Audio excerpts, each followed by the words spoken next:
अऊज़ु बिल्लाहि मिनश शैतानिर रजीम बिस्मिल्लाहिर रहमानिर रहीम।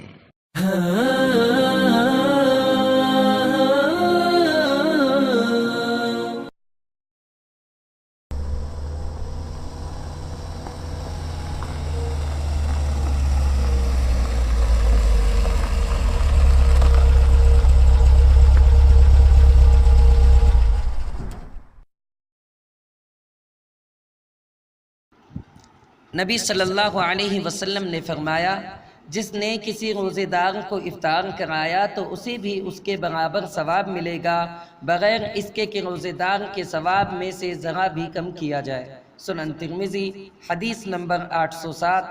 अल्लामा अलबानी रहमतुल्लाह अलैह ने सही कहा है।